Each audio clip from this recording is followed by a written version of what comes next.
Welcome to அனஜாமணி kitchen. இன்னைக்கு நான் 6 முட்டை வேக வச்சு எடுத்து வச்சிருக்கேன். கேப்சிகம் எக் ஃப்ரை செய்ய போறேன். கேப்சிகம் எக் ஃப்ரை செய்ய 3 கலர்ல கேப்சிகம் எடுத்து நீள வாக்கில் அரிஞ்சு வச்சிருக்கேன்.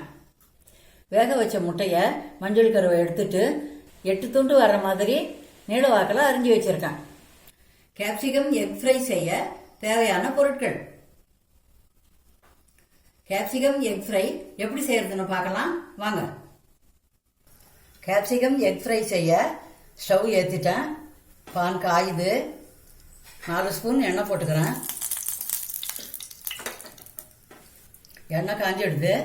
நீள வாக்கில் அரிஞ்சு 10 பல்லு பூண்டு அதை சேர்த்துக்கலாம்.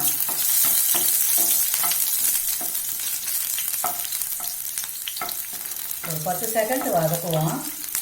இப்போ நீள வாக்கில் அரிஞ்ச ஒரு துண்டு இஞ்சி அதையும் சேர்த்து வதக்கலாம்.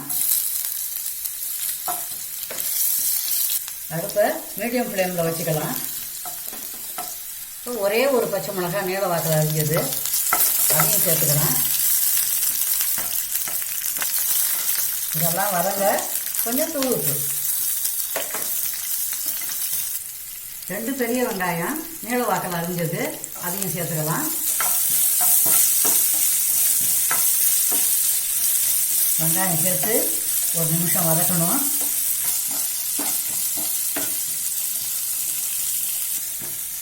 இப்போ ஸ்டவ்வை மீடியம் ஃப்ளேமில் தான் வச்சுருக்கேன்.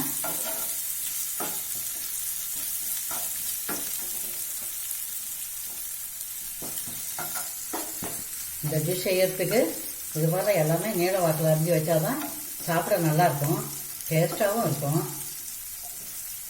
இப்போ கொஞ்சம் மஞ்சத்தூள் 1/4 டீஸ்பூன் சேர்த்துக்கிறேன். அதையும் சேர்த்து ஒரு நிமிஷம் வதக்குவோம். மஞ்சத்தூள் உப்பு போட்டால் தான் வெங்காயம் கொஞ்சம் சீக்கிரம் வதங்கும், நல்லா வாசனையாகவும் இருக்கும். இப்போ காஷ்மீர் சில்லி பவுடர் 1 ஸ்பூன் சேர்த்துக்கிறேன். காஷ்மீர் சில்லி பவுடர் காரம் இருக்காது, கலர் இருக்கும், பார்க்கறதுக்கு அழகாக இருக்கும். காரம் அதிகம் சாப்பிடாதவங்களுக்கு இந்த சில்லி பவுடர் போட்டால் சாப்பிட சூப்பராக இருக்கும். மல்லி பவுடர் 1 டீஸ்பூன் சேர்த்துக்கிறேன். அதையும் நல்லா வதக்கணும். அடுப்பு மீடியம் ஃப்ளேமில் தான் இருக்குது. இப்போ 3 கலர் கேப்சிகம் எடுத்து வச்சுருக்கேன். ஒன்று ஒன்றா கலந்துக்கலாம். அதையும் சேர்த்து வதக்கணும்.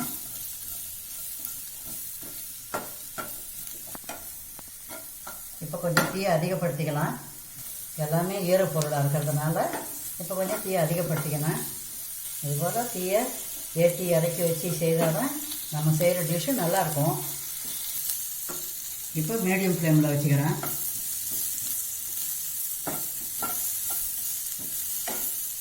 குடமிளகா அதிகம் வதங்கணும்னு அவசியம் இல்லை. ஒரு 2 நிமிஷம் வதக்கினா போதுமானது. கேப்சிகம்லாம் வதங்கினது போதும். இப்போ கடைசியாக கரம் மசாலா 1/4 டீஸ்பூன் போட்டுக்கிறேன். கரம் மசாலா போட்டால் வாசனையாக இருக்கும், டேஸ்டாகவும் இருக்கும். கேப்சிகமெல்லாம் வதங்கினது போதும். நம்ம முட்டையை 8 துண்டாக அரிஞ்சு வச்சுருக்கோம் இல்லையா, அதை சேர்த்துக்கலாம். முட்டையை சேர்த்து முட்டை உடையாத இருக்க லேசாக வதக்கணும். மசாலாலாம் முட்டையில் படுற மாதிரி லேசாக வதக்கணும். முட்டையில் மசாலாலாம் நல்லா கலந்துடுது, வதக்கந்து போதும். இப்போ கொஞ்சம் மல்லித்தழை தூவிக்கலாம். மல்லித்தழை தூவி ஒரு வதக்கிக்கலாம்.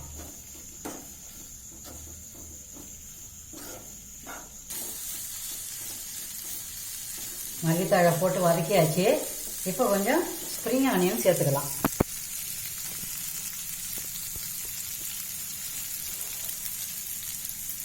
கேப்சிகம் எக் ஃப்ரை ரெடி ஆகிடுது. நீங்களும் இது போல் வீட்டில் செய்து பாருங்கள். எப்படி இருந்துச்சுன்னு கமெண்ட்டில் சொல்லுங்கள். இந்த வீடியோ உங்களுக்கு பிடிச்சிருந்தா லைக் பண்ணுங்கள், கமெண்ட் பண்ணுங்கள், உங்கள் ஃப்ரெண்ட்ஸுக்கெல்லாம் ஷேர் பண்ணுங்கள். சத்தோடு தான் சமைச்சு சந்தோஷமாக சாப்பிடுங்க. தேங்க்யூ.